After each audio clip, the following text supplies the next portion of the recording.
Hello, kiddies. It's your old pal John Kassir, the voice of the Crypt Keeper. And I hope you get to check out my good fiends at A Decade of Horror on the PSVG Podcast Network. I hope you love them like I do. They're a scream.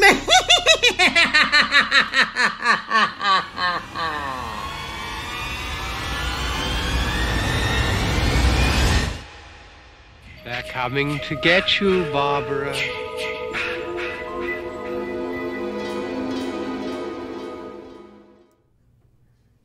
Hey there, listeners. Welcome back to A Decade of Horror, PSVG's Halloween-themed horror movie podcast on the PSVG Podcast Network. My name is Donnie Reese. I'm joined by the Scream team, as I have been every year, every episode leading to this point. Mr. Lucas Rose and Josh Bones. How are you guys doing? Great. Doing good. Good? Jeez, come on. Feel like I should scream if I'm on Show the some screen excitement. team. Look, by round of applause. How? I've been looking forward to this. Yeah. So a few weeks now. we're a little off our schedule. We had a delay in our recording process, which I bring up because it gave us a little extra time to sink in to these years that we're recording tonight. So we're here in 2016, and I think this is the best way to start this episode. Guys, for 2016 and 2017, I have 46 movies on my list for consideration. My goodness. 46. This is by far the two biggest years, at least for options. Now, I want to know how you guys made your lists, because I have watched 18 movies. 18 movies in 21 days. Feel pretty good about that. That was pretty good. I have 40 movies on my list between the 2 years. Wow. Oh, dang. I think I'm packed. I think I'm at like 20, but one's kind of short. 2016 was kind of short because I kind of knew already what I was going to do. Sure. It was hard to sway me from my picks. 2017 was the tough one because that was the one where I tried more stuff, had a lot of things that I had already seen, and a lot of it kind of ended up being sort of like any one of them really could make the list. So there was a lot of deliberation, but that's for next year. I made my list. This is basically the path that I took. I felt really strongly about a couple of movies in both years. I think I would like those are definitely on the top of the list. And then I focused on movies that were critically received well that I may have not seen, or movies that I thought are in contention that I wanted to rewatch, just to kind of confirm. And I actually had one movie that I thought I penciled in number 3. This is absolutely the movie. I rewatched it. I was like, it's not as good. It's not nearly as good as I remember. And it dropped. It dropped hard. Oh, man. What about you guys? There's a lot of movies that I hadn't seen leading into these 2 years that were, I would say, popular films that I was able to watch. I would say, like, if I couldn't stream it for free, I didn't watch it. So there's definitely some movies that I really wanted to see. Like the convenience factor. Yeah, and like, things are tight and times are tough, etc. So like, I just didn't want to like drop $5 to stream it, sure, and maybe not even get to watch it. Like if it was like going to Walmart and buying a $5 Blu-ray, I would be more likely to do that. Yep. So I had this like an opportunity for me to see more films, and that's why I like when we like basically talk about our picks. Like I have my notes about what movies to watch at some point for when we do like a recap, and like I'm a little bit more into like out of a list of 40, picking out 2 that I'll buy for $5 and rent. Sure. Instead of like that thing, but. You're making my case for Game Pass, by the way. If I can just put another plug in there. We need a horror movie Game Pass. But yeah, definitely watched a lot more movies in these 2 years than I had in the past, and then in our upcoming years, I've watched even more movies that I hadn't seen before. So I'm excited. Very good. Go ahead. I was just going to say, I ended up watching, I think, the most, given the extra week, with 11, but I usually can only get to one a night, and that's if I were to watch one every night. Some more rewatches that I had to reaffirm their place in the list. And some of them, like you, I kind of looked at the Metacritic score or the Rotten Tomatoes percentages and went from what was not only the highest rated things that were on my list, but also I kind of looked at runtime as well, because some of them, every once in a while, you'll get like a 2.5 hour or, epic apparently. And for a horror movie, that can be kind of long depending, but I did end up getting to one of those longer movies and I'll end up talking about it. But overall, yeah, I just kind of, to me, it's like whatever I'm familiar with that I need to rewatch and then bang out the ones that are critically received, because I feel like I have a better chance of finding something, I wouldn't want to say hidden gem, but something that might not get enough attention, because that certainly happens where we see movies that get high scores and nobody seems to know what they are. I think this year, more than any year, I will be talking quite a bit about movies that didn't make my list. I've got several, good, wish it was up there, wish I thought it was better movies that I wish I could bring up, but I've got a half dozen of those for sure. For sure. I got a couple to add to that too. I mean, we watched them. We got to, otherwise it's just waste of time, right? Waste of time. Yeah. So Josh, why don't you get us started with some fun 2016 facts? Well, I'm not gonna beat around the bush. 2016 was a terrible year. You say this for every year. This is every episode. This is gonna take the cake, bar none. Let's start. I didn't write them down in any specific order. So Leonardo DiCaprio finally wins Best Actor for The Revenant. He's been chasing that his entire life. Yeah, it's about time. He finally wins. Crazy, it was for The Revenant. He should have like 4 of those. He should have a lot more. Yeah, it's like LeBron and like MVP trophies. It's like, is anybody else watching the game? Yeah. What's going on here? He's clearly the best. Beyonce spills the lemonade. Ah. Literally. No, not literally. Stranger Things premieres. Ooh.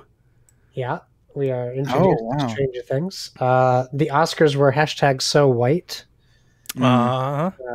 Donald Trump becomes the 45th president of the United States. Not technically yet, but he wins the election. Okay, ready? Here we go. That is the tip of the iceberg. Let's go below. Christina Grimmie is murdered in Orlando. Also, the Orlando nightclub massacre happens. Oh, yeah. We lose David Bowie, Prince, Alan Rickman, Abe Vigoda, Glenn Frey, Gene Wilder, Anton Yelchin, China, Kimbo Slice, Muhammad Ali, Gordie Howe, Arnold Palmer, Leonard Cohen, Nancy Reagan, Frank Sinatra Jr., Gary Shandling, Alan Thicke, George Michael, Carrie Fisher, and Harambe. It's Trump's fault. Damn it. Just all in 2016. Downhill. Prince and Bowie. Holy cow. Yeah. What a terrible year for music lovers everywhere. Pokemon Go is released. I forgot. That was the rage. That was a story. Remember? All the kids were just like out in the middle of the night and shit, and they're in the park. All the gangs of Pokemon Go. I don't know life before Pokemon Go. Wasn't there like that Pokemon event where there was it was like Woodstock on terribly wrong? There was no internet and everybody's just like in New York Central Park. Yeah. The Summer Olympics hit Rio, and so did Ryan Lochte.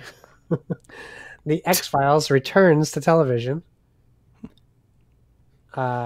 We have the Zika virus. I didn't even know that. So like that pause is like I didn't even know the X-Files. It was a limited 2 seasons. They did two new seasons with the regular folks or folks? With David Duchovny and Gillian Anderson returned, and so did Robert Patrick. Did he return? I assume it wasn't good.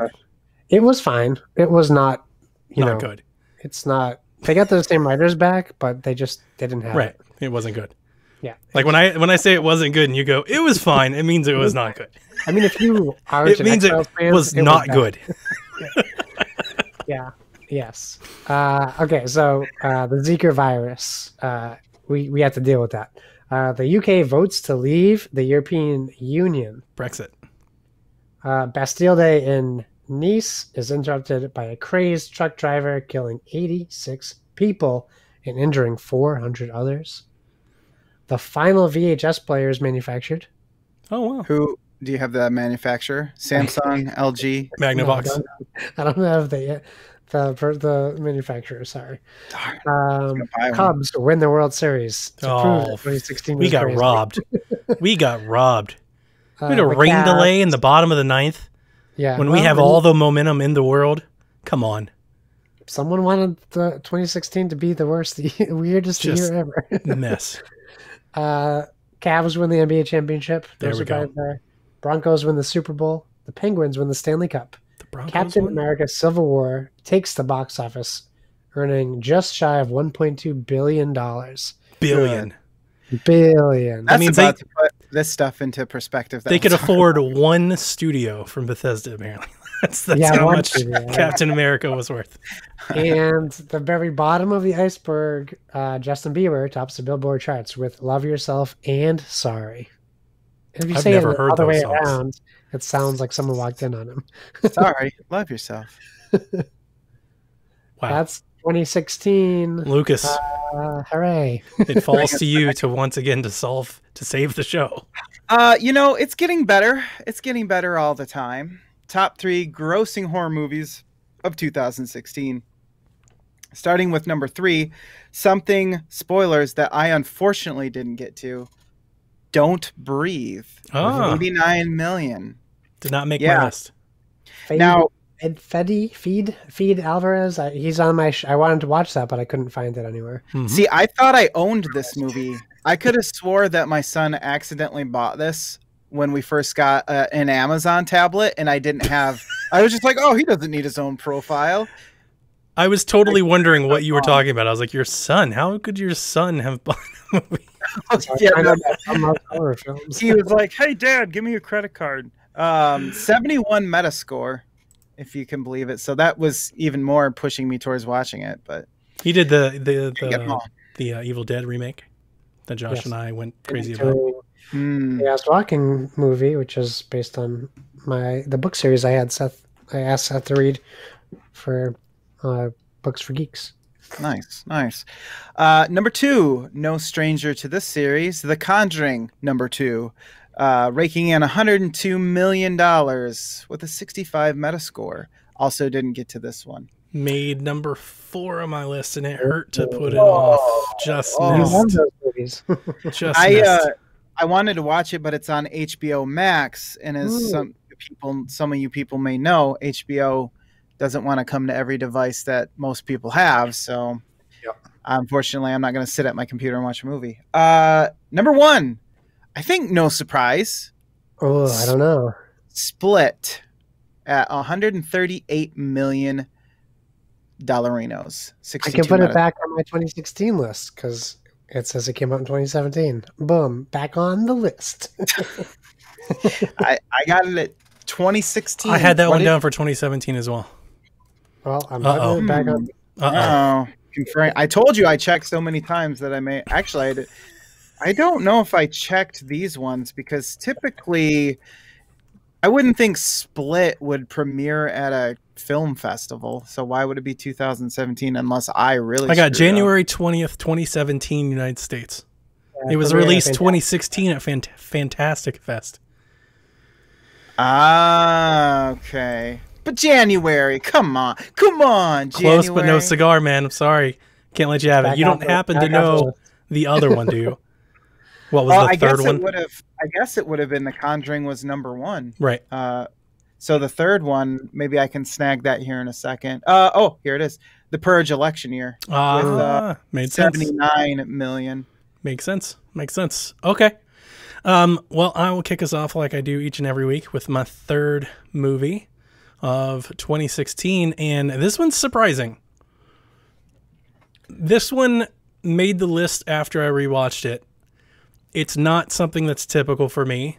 I think it's a standout for the genre, and it's called Southbound, and it's an anthology. It's an anthology.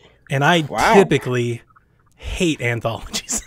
There are very What the few of heck? them that I even like, but this one I actually kind of really dig and kind of love, and it's a little weird and it's a little strange, and I think it's weird, and this is what I can't tell you how much I waffled on this one between The Conjuring 2. There are moments of The Conjuring 2 that I love, but there are also moments of The Conjuring 2 that I hate, and I think that's what did me in, because Southbound I really like. It's very entertaining. I think it's free on Amazon Prime. I know it I was gonna was say, for a long time. It looks familiar, the poster, if you will, the title. art. So, I assume by both of you going to your browsers and typing away that I'm neither watching of you the have seen this movie, have you? No. Okay, No, I'm watching the trailer now. Lucas, I'm not familiar. look at Yes. me. You need to watch Southbound right away. Look at me. Okay. Lucas. It is full of some of the coolest neon synth music that you will ever find. Snap. I mean, You got- all of that Nightmare on Elm Street stuff, like it's all there and then some. Dang. It's All an right. anthology. All right, here's what I took some notes. It's very Twilight Zone. So if you like Twilight Zone, you're gonna like it. If you don't, you're probably gonna hate it. It's produced by Brad Miska, who directed VHS, and he's the founder of Bloody Disgusting.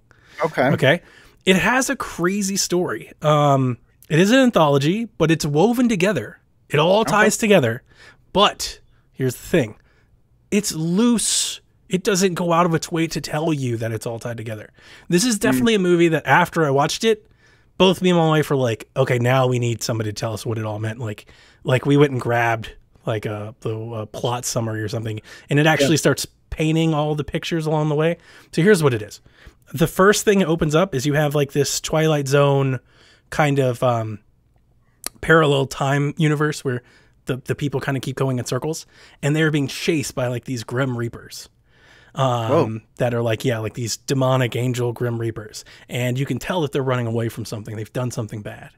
And that's basically the end of the movie. And then it basically like jumps back and kind of brings you all the way back there by the end. It hits, I think, almost every like kind of horror. There's like home invasion. There's cult stuff. There's this one, the first, I took a lot of notes, so it's hard to like read through all the text. I think it's the third chapter, but don't quote me on that.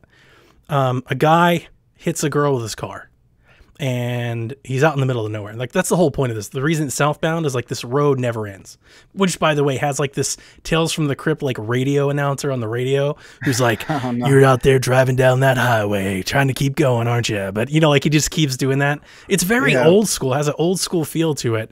And he hits this girl and she's like wrecked, like bones are broken, like all kinds of stuff are happening.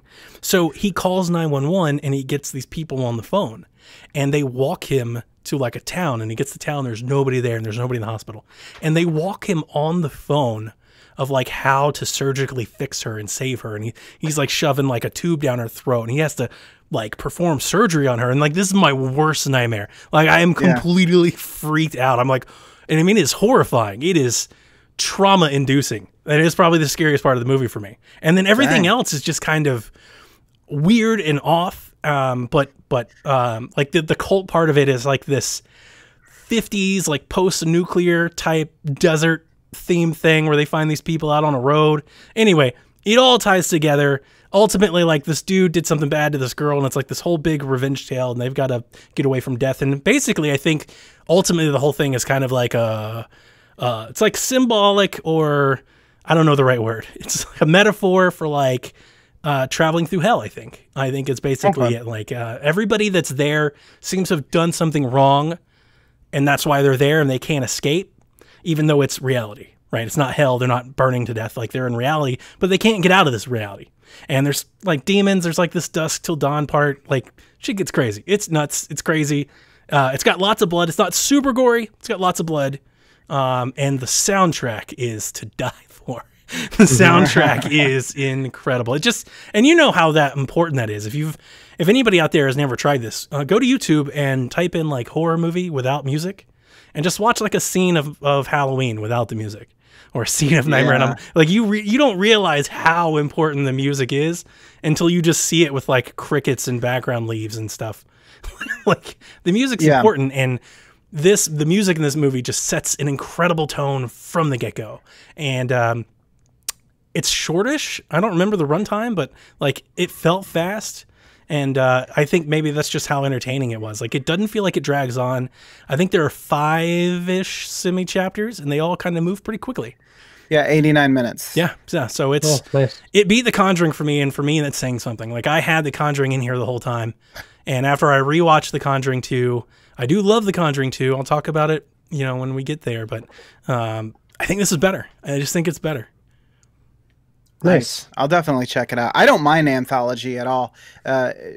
Short stories as well. Like, none of that stuff. You don't get the character development that you would hope that you would see in a normal movie or read a normal book. But there's something for that, like the spectacle almost. My issue with anthologies is typically, I think it is the short stories that don't tie together. I always kind of feel like it's like, well, what are we doing here? I think it might even be my issue with TV shows. That's why I don't typically get into TV shows too. It's just like not enough. But this is an anthology, and it's basically like 5 completely different sets of people, but it's telling one story, I guess, is the point. And I think that captivated me more than anything. Also, I did write this down, completely each chapter directed by a different person. Nice. Which is totally cool. Like, when you watch it at the end, you don't get that impression. Like, it feels like it was very much like a cohesive thing. But yeah, every part directed by somebody else. Nice. It's good. Real good. What about you, Lucas? Oh, me. Okay. Well, my number 3 is something that this is actually the 2.5-hour movie that I definitely was not expecting a lot from. I didn't know what to expect. The only thing that I really knew is that it is a South Korean film. And so that was pretty much that's really all I knew. That it was 2.5 hours long. Other than it has an 81 Metascore. So I thought, okay, this has got to be worth my time, right? Even regardless of the fact that it's 2.5 hours, I'll give it a shot. And so this movie, The Wailing. Ooh, not what I thought it was going to be. Yeah, neither did I. Ah, okay. Yes, I know, right? We'll get there. Yeah, so I had never heard of this film, and all of these things come together, and I've been getting more into the international movie scene, and so I thought, let's give it a shot. So number 3, The Wailing. It is long, and it's kind of hard to describe, but I'll do my best to kind of put it in perspective, kind of an overview. So you have this Korean town where you see your main character, and he is he's not the police chief, but he's like one step down from there. He might be the deputy or sheriff or something, and then he's got some people underneath him. But it's not a very big town, and you kind of see his normal day to day. He has a wife, he has a kid. He's not a very good man, we'll say. He's definitely cheated on his wife, for instance. But overall, I wouldn't say you grow to like him, but you at least can understand, like, he's just kind of this typical guy, I guess. And so it starts out with this murder, or this thing that happened, this crime that happened, and things are kind of weird, and they're checking it out, and they're talking about this Japanese man who happened to move in recently, and they talk about like how things have gone hell since that guy has moved in, and you kind of get the sense that there's sort of some racism going on between the two parties. But the Japanese guy is very sort of mysterious, and nobody really talks to him, and he's kind of you'll see him go to the marketplace, for instance, and he'll talk to people. So it's not like he's a demon or something, but they call him a ghost, and you don't really know why, because you're like, okay, well, clearly people can see him and they've interacted with him. So what's up with this dude? So throughout the course of the film, things keep happening to the town. People keep doing crazy things, like killing their loved ones and then burning down their house. And when they find these people, they seem to have these like burns on them or some sort of weird skin disease. Can't remember exactly what it was, but you could physically see something was wrong with them. And so the police chief or deputy or whatever is trying to figure out what's going on. And he basically keeps getting pointed back to this Japanese man. So eventually they go to figure out, okay, is this guy really killing people? What's going on? So they go to his place and they find evidence that leads them in that direction. Photographs, this secret room that has all this weird ritualistic stuff in it. And so they're like, okay, maybe there is something to this. And so they go down this line of reasoning, and things keep happening. And eventually his own daughter ends up getting infected with whatever's going on. She's clearly not herself. And that's like the one thing you get the sense that he really cares about is his daughter. And so when that happens, he really is pushed to figure out what is going on. So they hire this religious figure. It must be like a priest or a shaman in their whatever their religion is. I didn't catch it. I apologize. Ignorant Westerner over here. Sorry. How dare you? I know. How dare I not know everything about everyone? So they hire this religious figure to kind of come in and do some cleansing, try to get the demon out. And he realizes he's fighting a bigger spirit or demon that has some kind of hold on this town. And once he realizes that, he's like, I'm going to need some more money to do this. I got to come back with some more people, and this is going to get real serious. So if you guys are committed, monetarily speaking, then I'll come back and perform this. And so from that point on, it suddenly gets kind of iffy as to whether or not is it this Japanese guy or is it this demon that's infecting other people and kind of this other entity entirely. So throughout the last bit of the movie, you're kind of like, okay, it is this Japanese guy, or is it? Okay, maybe it's not this Japanese guy. Maybe I'm just playing into their racist stereotyping talk about this dude being a ghost or whatever. And you don't really get the answer up until the very end of the movie. And that's sort of like what the last half of this movie, like the first half is basically just you're getting attached to these characters and learning about their day. After that, some stuff starts happening. And then you realize, like, I really don't know if I know what's going on or not. And it all makes sense. It all comes together. And it ends... like it all wraps up in a pretty bow. So it doesn't just leave you asking questions. And after the whole journey, I can say, yeah, I was surprised at how much I enjoyed it. It was a little bit long. I felt 2.5 hours, again, long for a horror film, but overall, like, it was worth the journey. And it was nice to see, you know, they call it the wailing, and this guy had no problems, being emotional about what's happening to his kid and stuff. So it was kind of nice to see a guy who's just like not afraid to cry, so to speak, when all of this is happening to his family. It was kind of a different take on this guy, this hero, this sort of man who's supposed to be a hero as a police guy, but he can be emotional as well. So yeah, it was psychological, a lot of suspense in it. And again, pretty emotional. And so that's why it made my number 3, and it bumped out something else that was on my list that I'll talk about later. So The Wailing. Wow. I've never seen it. Pretty good. I started watching it a few years ago and I didn't finish it.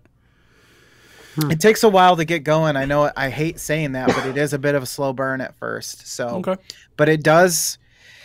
I will say the reason why it's number 3 is that it's not very horrific. There's not a lot there. So for any horror fans who are into gore or like any of the like Saw type stuff, you're not going to get a lot of that here.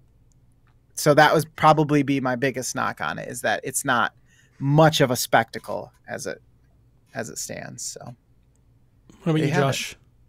So, well, I have speaking of bumping movies off, my number 4 and 5 were both movies that would have made the list until I watched more the movies I watched for this year. So my number 3 is a movie that I hadn't seen before doing this podcast, but has always been on my list to see. It's a South Korean film And my number 3 is Train to Busan. Number 2. Number 2 for me as well. And it kind of teeters. It could have been 2. I think my 2 and 3 are kind of fluid. Interchangeable. Like they could be interchanged. Yeah, I hadn't seen it before. I knew like Donnie really liked this movie. And it's always been on my Netflix queue. Like, come on, Josh, just watch this movie. In fact, like I must have tried watching it at some point because when I went to play it, it was like 7 minutes in. So I don't know what happened in the past. So yeah, if it's your number 2s, we can just talk about it in general, I guess. But for me, there's something about Korean films, I guess, like the hosts and Okja, they just have this charm. Even with Train to Busan, which is a horror film, there's so much charm in this movie, and it's about like exploring relationships and like messed up, like not messed up, but like just good and bad relationships, and it's, of course, I mean, it is a zombie movie, but really it's that whole horror trope, right? The scariest things are the actual living people and the way that they treat each other and act to each other. And you really get a sense like right away with this dad who is definitely not a great father, but he's also working a lot. So you kind of get the pull in both directions, right? Do you sympathize with the guy? Do you sympathize with this kid? She just wants to go visit her mom. And the biggest scene for me for that, like the part that clinched it where I was like, oh, this is great, is when he gets her a gift for her birthday towards the beginning. The Wii and U. it's and it's what he got her last year. And it's like, she just points to it. Yeah, and he's like, just, you can tell We'll he's really checked out. I'll get you a gift card. It's like, okay, that's a great scene. That is a good scene, yeah. Yeah, so we see this relationship. It's not great. She wants to see her mom. And this guy's living with his mother. So she's like encouraging him, like, take your daughter. So of course they have to take the train, and he's like totally oblivious to things that a regular dad should be noticing while things are happening. And this girl is constantly wandering away. She's a very capable child, right? She must be, 8 years old? Yeah. She's very capable on her own, but she's constantly wandering away, and she's very curious, as an 8-year-old would be, about what's going on. And of course, an infected person gets on this train. If you've seen Snowpiercer, just add zombies, because it's pretty similar. It's a pretty similar format. But really, what happens in this, while I think it's a very well done zombie film, I don't know that it breaks any like barriers for zombie movies. It's just a very well made zombie film. But it's really strong with the way everyone like interacts, and the main character, I guess I'll call him the main character, one of the main characters, makes a pretty strong decision that I think any of us probably would have made in the situation, where he has to close the train doors, like one of the cab doors, to stop zombies from getting in. But he he closes it on a man and his pregnant wife. He does eventually let them in, but like that's like where this like conflict starts, because the guy like basically confronts him, wants to throw the other guy to the zombies, and it's kind of like this tumultuous relationship between them. But the guy and his wife who's pregnant also like father and mother this guy's daughter, because he's just totally checked out. Yeah. For pretty much the whole movie. I don't know that I necessarily love the end, but I definitely see it as I don't know if I want to say necessary, but they definitely do it to bring up a point like sacrifice, right? That's what this whole movie was about, lack of sacrifice, and then the ultimate sacrifice. And then, of course, the one corporate guy, which is really nailed hard through the whole movie. Like, this is a corporate guy. He doesn't care about you. He hates everyone. He's just worried about himself. Yeah, and he, like, really ruins it for a lot of good people, unfortunately. I really liked it. It definitely is a South Korean film, so you do have to read. So if you don't like reading, but for me, like films I have to read, like you eventually don't even realize you're reading it. You're just watching the film and you can see what's going on eventually. But I really enjoyed it. It could be number 2, but it was my number 3. And probably for one specific reason, which I'll talk about on my number 2. I wrote the most notes down, I think, for any of my movies on this one, so if you'll bear with me. I wrote, themes are abundant here. Not only do we have the normal takes on class and prejudice versus us versus them, fear of groupthink that we've seen in other zombie movies as it pertains to, non-US, non-UK society, but we also see a father on a never-ending quest to save his daughter, of which he does. On premise, it's not necessarily original, but on execution, it delivers well, if not better, than maybe any other zombie movie has, or at least in decades. Its simple setting is claustrophobic. I love how quiet the apocalypse seems to take hold, which they use almost every inch of the train to showcase its rather complex narrative with lots of side stories. You have the baseball team, the cheerleader, the homeless man, the couple that's pregnant, the mom that gets bit and takes the phone call. The scenes of society falling apart are amazing. The helicopter scene dropping zombies on the skateboarder and all around them is incredible. I put down the quote that said, "You only care about yourself, and that's why mom left you."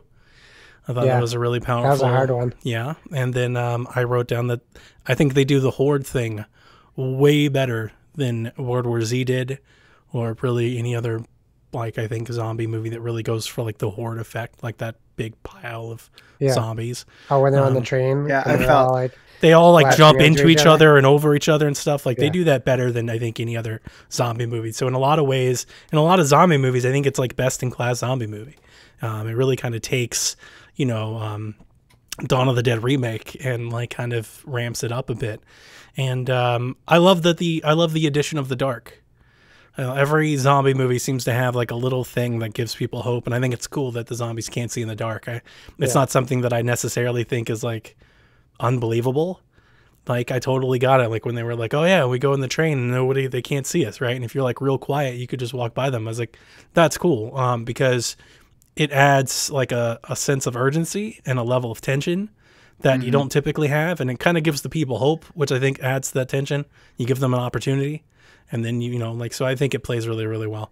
Obviously, we have Peninsula, which is the next film that's set in this universe, but it's not a sequel.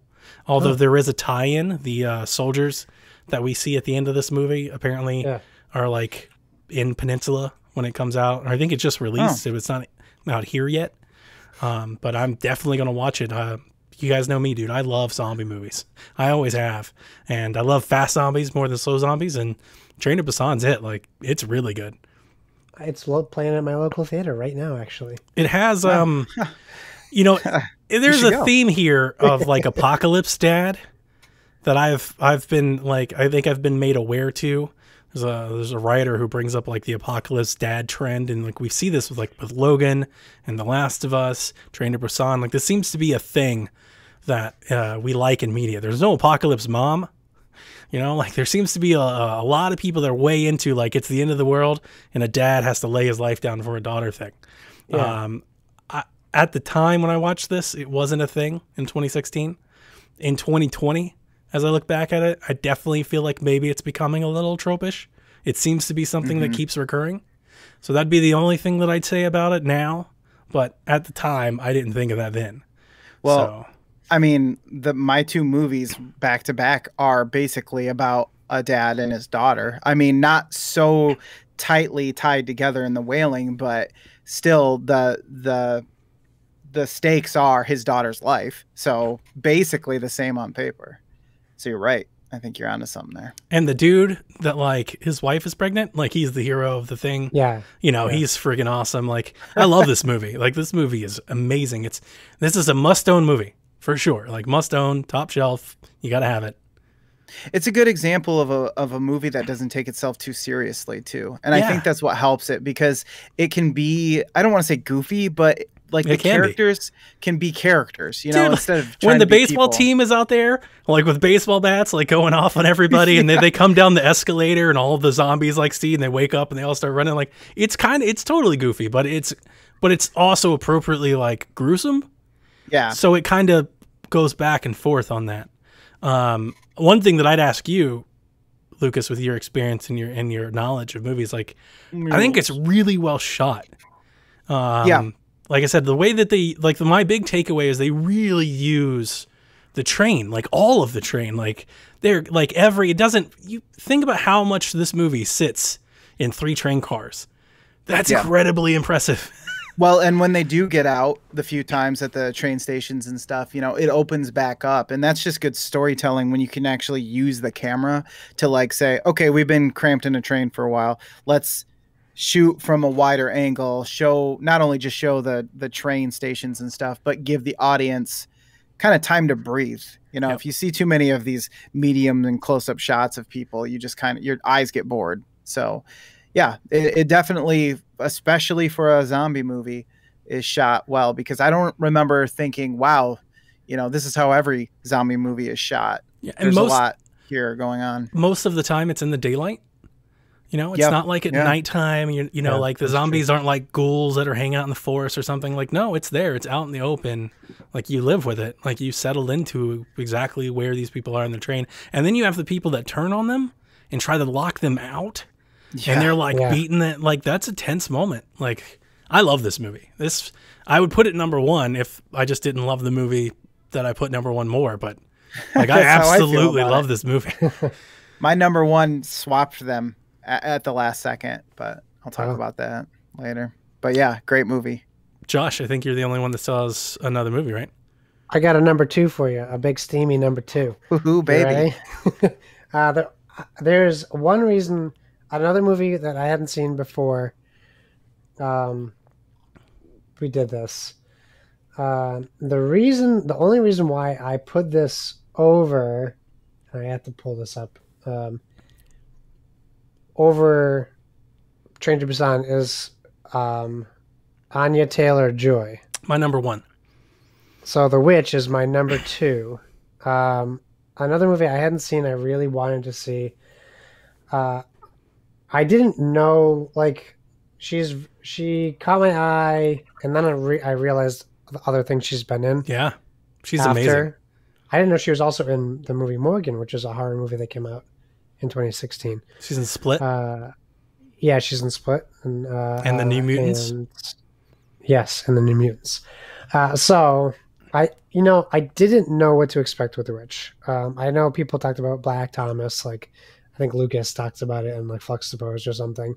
So I think Lucas just realized that this movie came out this year, and like I could see it on his face. Yep. I don't know what happened, but yes, I'm realizing that this is 2016. I can't wait to see what your number 1 is then. Well, I was for sure that we had same number 1s and number 2s. So, I really enjoyed it because it's one of those slow plotting movies. Oh, for sure. Where you don't necessarily even know what's going on. And I think this year started that trend for films like this for me, where I'm not loving traditional horror types anymore. I'm loving these like suspenseful, what the heck is going on? Thriller thinkers, yeah. You want to be invested into it, yeah. The killing of sacred deer, like let's get into it. Well, let's get into it. We gotta wait an episode. Spoilers. Yes, like you don't necessarily know if this movie's going to turn horror, when it does, and how it's going to. But there's a couple distinct moments, but there's a distinct moment where it turns into more than just this family who's been kicked out of a town for not believing in the Christian values to, wait, where's my baby? And then you have to deal with, like, you sit with this girl the whole movie and you experience her mother hating her, her siblings hating her, and then ultimately the one person she can trust, her father, thinking she's a witch because they just don't know anything. Yep. They don't know any better. They don't know any better. And they'll listen to 5-year-old children say that their eldest daughter is a witch and believe it. Those twins were creepy, though. So. Of course they were. Creepy. I think everything that it's a little slow at the beginning, but I think once that like got through, that really like everything else felt so. Well, I don't know the right word. It was very tense and it was very stressful, like watching this film, because there was never this sense of direction. I couldn't like predict what was going to happen. To the extent of the way that things happen. Yeah. You kind of just know what the stakes are. Like, there's this entity out there. Yeah. Potentially. And you don't know where it's poisoning this family. When it's coming back. And they're all turning on each other. How much of it is real and how much of it is just what's the story? What's the kid's story? That was my thing. Like, I didn't know if I could believe it or if we were just being shown things to mislead us. Yeah. And that's the plot. Like, that's the thing. You're constantly going back and forth. Like, well, is she a witch? No, she's not a witch. Witches aren't real. They're scared of witches. And then you see something, you're like, she is a witch. You just kind of keep going back and forth. Mm-hmm. Yeah. And you know what? For the whole movie, I didn't believe she was a witch at all. I honestly don't think she was up till, as I say, well, she totally was. A point that she was. Yeah. But that she was floated in the air. I thought you were about to say, I don't think she is. And I was like, no, Josh, she totally is. I was hoping he did. But that was I put still on don't her. think she is. That was put on her, right? Like, she didn't feel like she had a choice. Like, she finally became to be accepted. Yeah. She knew she couldn't go back to the town because she knew that she'd be someone's servant. And like, what do you do when you're in that? Like, I don't think I'd become a witch, but like, would you listen to the devil, Josh? Is that what you would do? I don't know. Wander out. Josh is like, what do you do? Obviously, you sell your soul to the devil. You gotta do it. Damned if you do. You can't like be somebody else's servant. That's the worst. I thought she was incredible. Honestly, though, when it comes down to it, she is incredible.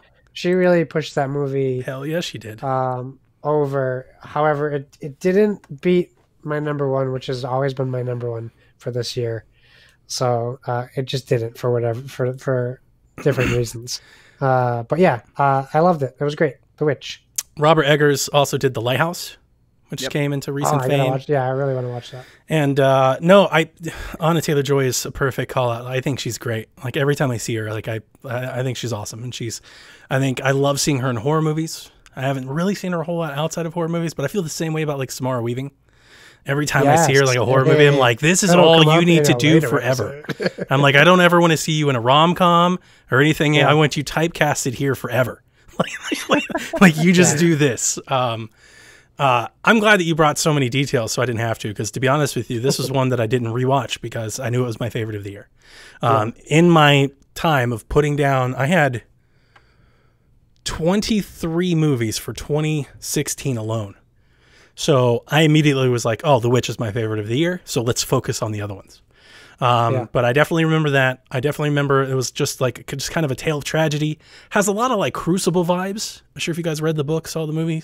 Has a lot of that. Beautifully shot, really slow, really like overcast and murky and cloudy. And I was gonna say, beautiful for a movie that's mostly gray. Yeah, like super gray, which sets the period piece, right? It sets the tone. Yeah, for sure. And I think the biggest, like a big part of the horror for me is kind of as a history buff and remembering like the Salem witch trials, and people were actually burned to death because people actually thought they were witches, because people are awful. Like you can't just go with what people think, because oftentimes people are wrong. People do dumb stuff. And that's where I was constantly flip-flopping with this movie. Watching it the first time, I was like, oh, obviously this is about paranoia and how evil people are. And then you'd see some supernatural thing and you'd be like, well, maybe it is about a witch. Right. Is it not about a witch? I think she is a witch. Maybe it's, and then you like, I would almost repress that. I'd be like, okay, so this is a different thing. And then I'd see like the dad and mom get all like super jealous and stuff. And I'd be like, no, maybe it is. Like I kept going back and forth. And I don't know if, maybe if I didn't have that like knowledge and stuff to it, how I would feel about this movie. It is very slow. Like it almost relishes in it. It is extremely slow burn. And let's talk. The dialogue is basically ripped from the pages of the diaries of these people. Huh? I kept thinking they had to memorize that. Oh gosh, I know. And there are a lot of words with ulterior meanings and things that you've got to, you know, yeah, you got to pay attention. The first time I watched this, it was with the subtitles on because I couldn't hear it Yeah. and I couldn't tell what they were saying half the time. That's a good thing. Do you guys normally do that or not? No, this is like the first time I've ever I had to watch do that. all horror movies with subtitles on all the time. Oh, wow. Because I always think that I've often wondered, like, if that sets, like, I feel like for like, for example, for As Above, So Below, I feel like that's a big deal. Like, if you didn't watch that movie with subtitles on, like, there are moments when I'm watching a horror movie where somebody says something I don't fully understand, that I'll pause it, figure out what it means, and then keep going, because I don't want to be left behind. So that's actually a cool thing. I'm actually glad you brought that up. My wife hates it. Old man Donnie with his subtitles can't hear the TV. I mean, I can hear, but sometimes you just, you know, you don't understand a slang term or something, and it's like, I want to know. I want to know what they're talking about. Or just knowing what people's names are half the time. Especially in a movie like The Witch. You know, especially in a movie like this. There are all kinds of things in this movie, or all kinds of things in the dialogue of this movie that had a meaning that if you were just in 2020 and not like akin to the old world English, you wouldn't get half of what's going on. Yeah, you just wouldn't understand. Well, here's what I do. I actually printed out the screenplay and then I like to read along while I watch the movie. I actually would buy the screenplay of this movie, to be honest with you. That would actually be cool if it was bound as a book. When they're like trying to pawn her off to like other families about her coming into her womanhood and things, like there's all kinds of like, you know, puberty coming of age stuff in there that you got to pay attention to pick up on. Wants to have sex with her. Yeah, you got to pay attention to pick up on it. If you don't pay attention, you're gonna miss it. I mean, they live out in the wilderness. He ain't got a lot to look at. You know, he ain't gonna find porno mags on the highway goats, or anything. Goats. He is not going to become a man who stares at goats. Okay. Ooh. You just look at it from behind. Nice. Upgrade to a horse at least. I'm going to pretend. Not if you do it right. I'm just going to pretend like I didn't screw this up. And if this is one of my favorite movies of all time, let alone favorite horror movie. But because I'm an idiot and didn't even have it on the list, I'm going to pretend like everything is normal. No, I'll pretend like it wasn't and continue on like my list already was. But yes, The Witch is one of my favoritist movies of all time. So this would have been number one anyway, regardless, no question. So, and I can't add much more than you guys put it so eloquently. Then I won't. Well, so my number three, your number two. My number two was your number ones, technically. So I think I'm the only one who has any. What's that? You have a number one, and then I have you both have number ones. So your number one, Josh, is technically Lucas's 0. Lucas, what's your 0? Well, my 0, I guess what was, is The Witch. My number one that we will pretend like nothing went wrong is Green Room. That's my number 4. See, I don't know what it is about. It could be because I just watched it recently. I've only seen it one other time, but even after having watched it once, this movie is just so tense and so suspenseful, and the way that the story plays out, I've had horror dreams, you know, like nightmares that have played out like this. Yeah, I mean, obviously not exactly the same, but it has that home invasion vibe without being a home and without even being a place that is theirs. So basically what happens is there's a band, a very kind of middling hardcore. Well, I mean, middling. They're good, but they're clear. They're at the bottom of everything. Like they're playing gigs out of the back of their van that they siphon gas. Yeah. That's not middling. That's the bottom. True. That's true.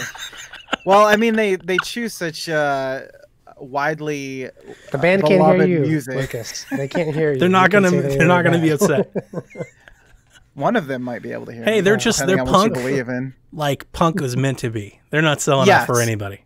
Yes, exactly. And, they don't even believe in a social media presence, basically. So, yes, they definitely have that aspect. They're getting gigs based on recommendations from the people that they just played from. So they get this recommendation because they don't really know where to go from where they were, because I think their gig got canceled or something. And so this guy who interviews them for college paper or something, says, hey, you can go down here, but kind of warns them this is going to be not exactly, you know, play your gig and get out, and you'll get paid. That's pretty much the advice he gives them. So they get there and realize this is white power, white supremacy, backwoods Aryan bar. Brotherhood stuff. Yeah, Aryan Brotherhood. Basically what you would have pictured like the mafia to set up. It's like a speakeasy for the Aryan Brotherhood. And so they get there, and it's a bar and a stage in some woods somewhere.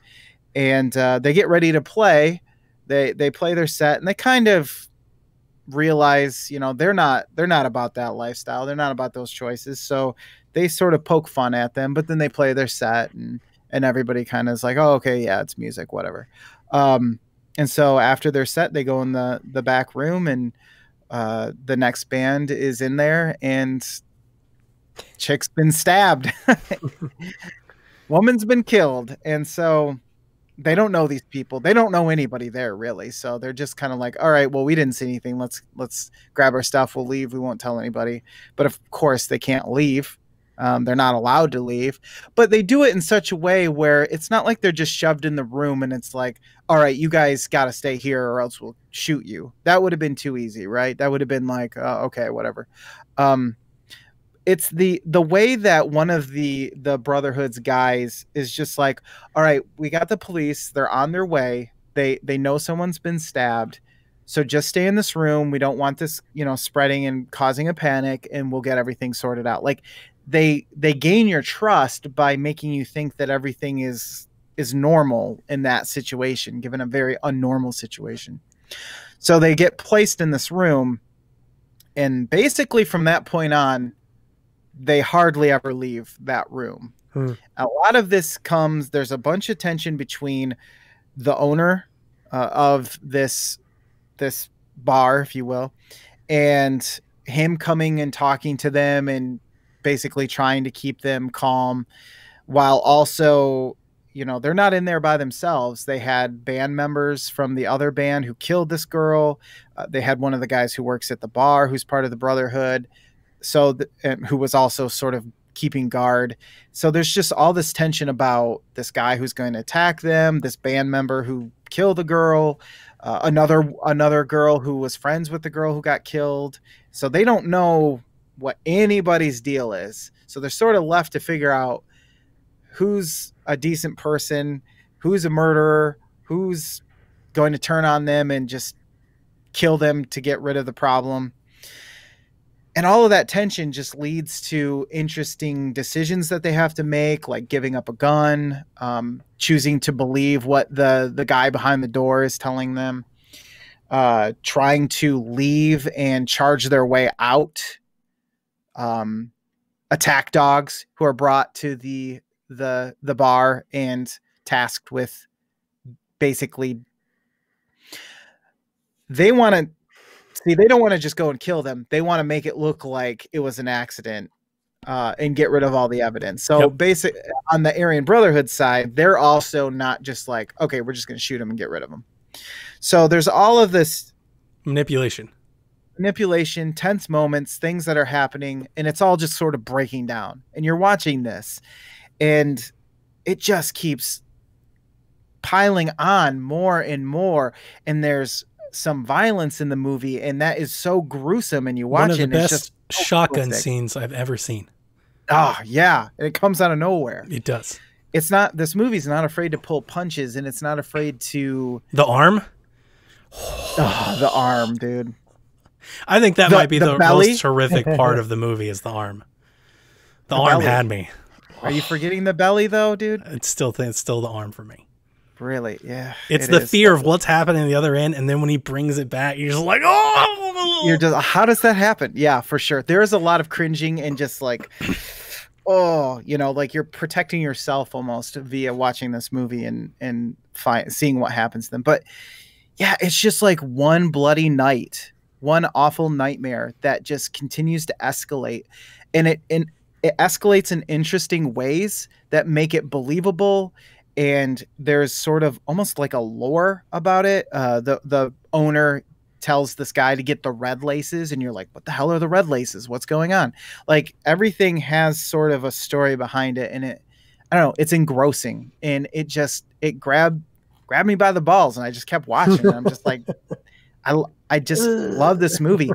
Now, the director of this movie directed another movie earlier on called Blue Ruin, and it's similar in a way, in that it's like a breaking down of a situation that deals with families. And so it's kind of like his first movie was sort of like leading up to this one. Like, it was a do-over. Not that the first one was bad, but this one is just like, okay, now I can really see what you can do. And I look forward to seeing more of what comes out of, boy, if I can remember his name, the director, that's producer. Sorry. Jeremy Saulnier. Mm-hmm. I think I'm pronouncing that correctly, but yeah, it's just another one of those movies where you're just like, I see your style. I want to see more of that. So Green Room, I really recommend it. Even having told you some of the parts of this movie, it really is worth watching, unless you're like get nauseous easily or something. But yeah, really liked it, and it's a very, again, one of those charming movies where you actually care about the characters and what happens to them and stuff like that. So yeah, I would have never watched it if it wasn't for your recommendation. You were the reason I watched it. I watched it this year. Oh, okay. I thought you were saying you hadn't seen it yet. No, I have seen it. I wasn't as like riveted by it, I guess, as you were. To me, I kind of thought it was. I don't want to down your movie review at all. No, that's okay. I just thought it was like just kind of standard, like standard type of like slasher type stuff. It's definitely cool. Like, give it that. It's real cool. I guess the thing for me was like some of the things I thought were a little unbelievable. Especially the thing when they like find like the room underneath, they start dropping down and they attack dogs and everything. So like just come on, like there's a door separating these people, But yeah, but it is very, very good. I do like the way it unfolds. I definitely follow your recommendation. Some people should watch it for sure. It's my number one because I won't say it's the best movie ever. Like we said about Train to Busan, it's not like it's doing anything completely new. It's just doing it well. Yeah, it does do it well. And for me, like I said, it gripped me enough that I felt like, you know what, I'm going to make this my number one because I just had such a reaction to it. You should watch it for the shotgun alone. Yes, shotgun scene's good. It is very good. But yeah, I think overall my list not too gruesome. Like, not particular. Like, Train to Busan is obviously the most gory one out of them, but the rest of what we'll talk about after our picks, like, even those movies weren't exactly gory, as it were, as you would think traditionally. So pretty interesting. Cool. My number one. Are you ready? Yeah. Do you have any guesses? I didn't even know The Witch came out this year, so I don't want to make any guesses. Yeah, make one guess. The Invitation. Yeah, that is my number one pick. Oh, The yeah. Invitation. Josh? Yeah. I hate this movie. Do you hate it? I didn't think this was going to be the popular pick. Wait, can I ask you a question? Is this the one where can. In the end they walk outside and look at all the... Yes, the red lanterns. Okay. Yeah. Okay. Spoiler alert. Well, that doesn't mean anything to anybody yet. This is one of those movies that is uncomfortable, and that is where I think it lives. It thrives in making you feel uncomfortable. But one of the things that I think this movie does the best is it makes you, at least it made me, start to question the main character's mind. You're on board with him, right? You come in, he's invited to this party with his ex-wife who they separated after the death of a child. They haven't seen each other since, and it's at the house he used to live in, and she's there with her new boyfriend, who looks kind of similar to him. Would you guys at do this that? Point. No, I would never go. Right, that was one of my things. It's like, especially in the who's house doing where this? my child who's dead now was. People in California are doing all this. their friends are there, right? And you know, it just doesn't feel right from go. And it's long. This is a long, drawn out get to horror. So you're experiencing his loss and him having trouble dealing with it, and he's upset that his ex-wife seems to be so comfortable with getting over the loss of their child, which is very stressful in general. He's acting erratic to other people, but in my mind, he's acting fine. But everyone keeps questioning him. Why are you acting so weird? And then I start to think, well, is he acting weird? Is he jumping to conclusions? Until that moment, you have the moment where you think you lost him, right? He lost his mind. I'm not on his page anymore. And then 3 seconds later, you're like, oh, I feel so like vindicated. I feel so validated. He was right this whole time. And it's just this very bizarre cult situation where Drew Carey, the guy who played Drew Carey's brother on the Drew Carey show, is there, and he's very unsettling. And this crazy hippie chick is there who's also very unsettling. Nothing feels right for the whole movie. Everything just feels like you don't want to be there. You want him to leave, and you want to go with him. And then in that snap, boom, it's a horror film. And it doesn't stop. Someone dies, and then like it just like it balls to the wall. Death. Try to just like, and then it like kind of culminates in this escape to what is essentially not really an escape at all, an escape to a crazy world at the end, which I thought it was cool that they did that. That's not my favorite part of the movie, but it kind of like there's definitely a part of the movie where like the foreshadowing is not clear, but you could tell like, hey, why is that guy lighting one single red lantern in his backyard? And then you kind of just like let it go because everything else has been weird up to that moment. I did watch it again to make sure that I still loved it as much as I did. And I really did. I really do love this film because it is not just because, but it's not a typical type of film. It's not like you don't see films like this. At least I didn't until 2017 when I watched a movie from that year that I think is fairly similar as far as like stylistically. But yeah, I really liked it. I definitely understand why people wouldn't like it because it can, I don't know, you could tell me why you didn't like it, but I think it's probably can be pretty boring to people or frustrating to watch because it really is like more of a character performance. And if you don't like those characters, you're not going to like the movie. I'm really glad that I guessed it. I looked at my list of movies that I considered, and this is definitely a consideration. And I saw two movies that screamed to me, Josh. One was Cloverfield Lane, and the other one was The Invitation. And I was like, it's definitely didn't consider it horror. No, I just definitely looked at the two, and I was like, that's Josh's movie. And the funny thing about this is that you and my wife love the same horror movies. Yeah. For all the same reasons. My wife loves this movie, and we watched it together.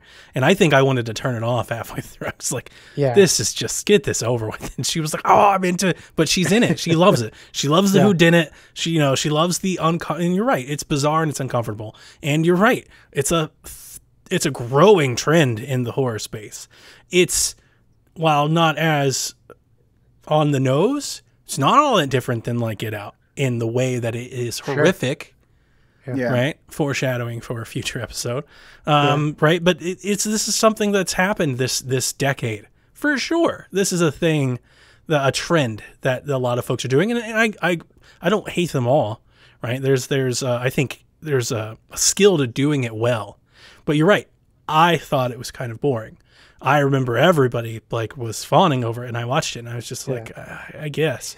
I think there are others that do it better, but I don't want to take anything away from you because I might just be wrong. This is one of those situations where I am very happy to say that my list proves more about my taste for horror, and your list proves more because I've said it before that I typically love the slashers and the zombie movies and those things, and then I've brought up like obscure movies on our podcast for weeks. Like obscure artsy type stuff is not typically my thing. I just think they're really good. The Witch. Yeah. Let's talk about Kevin. These are really good movies that I think you have to watch versus Chucky or The Conjuring 2, even though those are the movies that I typically watch. You know, those are the movies that I enjoy. So like something like Southbound for me, I'm just like, I'm so much more in my element. I think my wife hated it.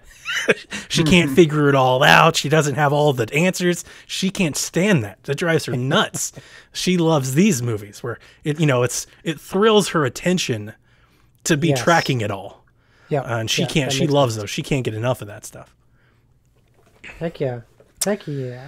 So I'd like to kick off our what didn't make our list. And without making this podcast go another hour, I will say that I have thoughts to say about The Shallows, starring Blake Lively. Okay. I almost got to that. Yeah. One of the best shark movies ever. I love that movie. It's a great shark movie. If you're into shark movies, you like Jaws or Lake Placid or Megalodon or whatever, like this is one of the best, The Reef. This is one of the best shark movies ever. It's really good. It definitely is tropish at times, but it's more of a survival movie. And the shark is a little ridiculous, but it's good. It's a good watch. Didn't make the list. Lights Out was all the rage, right? It had a big marketing thing and everything. Not the best. Not super bad though. Pretty good. Under the Shadow had a lot of buzz when it came out on Netflix. Personally, didn't like that one near as much, and that's a movie that really falls in my wheelhouse thematically. I thought I watched this one, and I thought I was excited because again, another foreign film, more culture, something that's a little bit different than what we'd see here. I thought it wasn't really horror enough. It's kind of like a haunting movie, but you don't see a lot of it. What was really interesting to me was more of the interactions between the wife, the husband, her trying to go back to work, and sort of what that looks like in Iran. It was Iran, right? Yes. Tehran. Yes. Yeah, that was the city. Yeah. The other ones that I have down, obviously I had The Conjuring 2 down. And you guys haven't seen this. No, I wanted to. The Conjuring 2 is a real case. A lot of the Conjuring universe is based off the Warrens. This is a real case that the Warrens did. It's called the Enfield case. It is one of the most documented paranormal cases in the world, of like over 80 different people, all going on record and affidavits and things. People talking about children that are levitating, the couches and desks flying across the room. There's a lot of stuff there. If you ever want to actually look into the real behind the scenes of The Conjuring 2, there's a lot of good stuff there that makes the movie itself more scary than I think it is. It has Lulu Wilson, who is great. Yeah. She's also in another movie on my list, Ouija, Origin of Evil. That was the movie that was number 3. I loved that movie the first time I saw it, and I rewatched it, and it's just not nearly as good as I remember. It kind of falls apart at the end. The Conjuring 2 I loved because the Warrens are great. I'm not going to give you the whole spiel about the Conjuring universe again. I'm going to tell you the reasons why I dropped it. It has some CG effects and like this weird dude that shows up. There was like a manifestation of a toy, and it completely takes me out of this freaking movie. I'm like, that is stupid as fuck. like I can't stand it, and I hate that it's even in the movie. Also, the ghoul in the movie, half the time is like this old dude that sits on a chair watching TV. It's just like, outside of the hauntings, and the hauntings are great. Like some of the scary stuff that they do, the poltergeist stuff, fantastic. That's what makes the movie good. But it's all just kind of undermined by all this lore and stuff they try to make it to appease the source material, but kind of falls apart. The Purge Election here. Boy, is that foreshadowing, huh? Like, I didn't like it when it came out. That's a movie that probably gets to scarier in 2020 than it is in 2016. I'm not lying at all. Like, that's the thing about that movie. I don't think it's a good Purge movie at all, but it's got a lot more to say now than it did when it came out. The other one that I put down was The Boy. The Boy. Yeah, You've seen The Boy. I've been told to watch it. I have yet. The Boy is good if you like child's play type stuff. It's a twist on it. It's a twist on it. And it's got Lauren Cohen in it from The Walking Dead. Right? So she's great. And then Don't Breathe which was what we Yes. talked about, Yeah. the blockbuster. The cool thing about the Don't Breathe is that it's a home invasion thing, but it's not. Like, it's a flip of that. It's a reverse. The people that are at risk are the home invaders. Like, you invade the wrong friggin' house. And it does tell a really good story, and it's entertaining. It's definitely exciting. And it's, I don't know if the whole premise of the movie is that blind people are like super sensitive to everything. I don't know how true or false that is. It's at times it's a little unbelievable, but maybe it is. I don't know. If you spend every day walking around in the dark, maybe you would know your house like the back of your hand like that. But it does a lot of good things with darkness and thrillers, and it does have like a whole other. It has like the main plot, which is what you see from the trailer. So I'm not spoiling it. People break in the house. They realize it's not the dude fucking break into, and they try to get out. Then there's like this whole sub twist that reveals itself like mid movie. That you're not expecting at all. Like, this is whole other story that's there. So it's good. I also put that the Blair Witch remake is absolutely terrible. Is one of the worst remakes of all time. Wow. Yeah. Equally terrible. is the Cabin Fever remake, which is just awful. The Cabin Fever, one of my favorite horror movies, and the remake, one of the worst. Like, it's I just could never not good. shave my legs again without anything. I can't watch any shaving scenes in any movies anymore after that. It took all the teeth out of the original, I think. The remake is like a PG-13 version of the worst one, and it's like, what's the point? I was gonna say, it kind of feels like, did it really need to be remade? And they anyway? shoot it very like scene for scene remake. It's like a retelling. It's not like a that's a twist. bummer. It's a lot of the Weird. same. It is weird. It is weird. Weird's a good description. Like, I watched it and I was like, what the hell's happening? I'm watching the same I seen movie, this already? but it's not nearly as good. It's not funny. Alternate dimension movie. It's like a dramatic, like soap opera-ish version of Cabin Fever. Does that sound good at all? Good. No. No, That it's sounds not good at terrible. all. Yeah. So anyway, those are my thoughts from the other movies that I had on my list. I think I had said in the Discord to you guys, I had watched a movie that I had been looking forward to greatly, Yeah. and it was The Blair Witch, and it was terrible. it Oh, sucks. so bad. I was really looking forward to. I was kept- there day one in the theaters. Yeah, Yeah, me and I too. would have been had I been able to, and I don't know why. Maybe I didn't go see it till now because people just weren't really talking about it. But man, was that a big disappointment. I also started and didn't finish I Am the Pretty Thing That Lives in the House. Yeah. Oh, yeah. You asked And- if we had seen it, and I was And the like, Neon Demon. I stopped both of those. I Oh, couldn't really? get through them. I really hated the Neon Demon. Demon is just... It's and I not was like, a when does bad... the horror happen?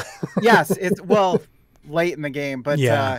the problem is that one's so on the nose that it offended me, just my sensibilities. I'm just like, Yeah. I get it. Okay, it's beautiful people have to sacrifice everything Yeah, to be so models tough, or right? something. Whatever. Yeah. The Blair Witch was interesting because I think it was the first time my wife was ever embarrassed to be in a movie theater with me because I was completely fucking ruining it for everybody. I was in the back watching it, Yelling. laughing my ass off about how incredibly stupid this movie was. Yeah, I it was was so bad. I was like, what is this? Like, why is he vacuum up tents? What the hell is happening? This is the stupidest thing I've ever Every seen. friend comes up to you and just like jumps out of the shadows and goes, "Hey!" Yeah, I was it's just just like every busting out jump scare laughing, was and people were like looking at me, and they're giving me the shush treatment. I was like, "This is supremely bad. We should all be laughing. Like, that's the only should all be enjoyment mad. I'm getting out of this movie right now is making fun of it because it is awful. It's embarrassingly bad." Yeah. In the last movie, the one that was my number 5, was actually brought to my attention from Fluxtaposed, Same one for me then. and that is The Void, which is essentially if they made a Dead Space movie. That's Kind of, yeah. came out next. I think that came out 2017. Boom, No, lawyered. no. I think I'm gonna so. go with Josh, Lucas. You just don't I know have. I've had many. See, that's the thing is I Never tried. came out in the United States. It premiered at a film festival in the United States, but released in Canada in 2017. Well, So, what are we technically, going with here then? it We're came Because going out with in the United U.S. States release date. in 2016. I look up. Okay, so not only can it go forward in time, but it can also go backward in time because if I look at Lucas. IMDb, Lucas. it's 2017. Lucas, it's not that hard. It says USA, April 2017. It probably came out to a film festival in US. I hear you. I'm on Wiki. It says The Void 2016 film. So I mean, we can do this for 10 years. For every episode. limited. If we're going with theatrical releases, there is limited release in 2017. We can't go both ways because then it just all gets screwed up. Didn't you just say that you had it on your 2016 list, though? I had it on my 2017 because I followed the way that we asked. Yeah, I'm gonna go with Lucas on this one. 2017. That's fine. So it won't even be in my top 10 in 2017. There you go. So really, there's nothing bad. Wow. So I didn't even mention it. Okay, gentlemen. Words. Wait. I had two. Oh, I'm sorry. Go ahead. I only have two. What I thought you were gonna say was Hush. Hush. For you. Hush. No, I didn't get to watch it. That one's a pretty good one. Home invasion again. One of the 5 senses is missing again, and you have to find it. No, you have to. But again, it's one of those movies that does it well. Is it real life? Do deaf people react in this manner to everything? I don't know, but it's good, and you feel something for the character, and I think that's important whenever you have one person against the world, basically, or in this case, one other guy. I would agree with that. Interestingly, face is revealed very early on, but does not take away from the movie at all, honestly. For the masked killer, I mean. The other one is the Autopsy of Jane Doe. Mm-hmm. Yes. I was interested in this movie just based on the premise. And honestly, I think the premise is pretty solid. Yeah. What brings it down is the acting and some of the dialogue choices and writing. It's kind of like The Haunted House, but it's in the morgue, a family morgue underneath the house. They find a body, and it's not everything it appears to be. And that's the whole point, is they have to figure out what is going on. And the twist is actually interesting. Like, it all kind of came together. It's just everything that surrounded it was kind of a little goofy and a little ridiculous, and kind of brought down the whole. I'd call it middling. That's where I use that word. It's middling. It's okay. It's middling. They're almost as good as the band from Green Room. I'm going to nominate Train to Busan and The Witch. Either one of these would work for me. I don't think I can talk Lucas off of The Witch, so I won't try. I mean, I agree. I'm good with The Witch. I'm good with The Witch. Good. So I will put The Witch down for this year, and I will make an honorable mention for Train to Busan. I am delighted because I thought it was going to be Train to Busan. So there's more of that racism. So glad it wasn't Train to Busan. Wow. Just give me a movie full of white people. It's okay. I like crazy. Gray New England cloth-covered white people. You got to make the one black guy the bad guy in that movie too. Way to go, Witch. It was a different time. That's crushing. That's crushing. All right, that's going to do it for us this year here in 2016 as we get ready to prepare and record 2017. So we'll catch you next week and next year. But until then, friends, this is the end. Hi, I'm Chucky, and I'm your friend to the end. Heidi ho!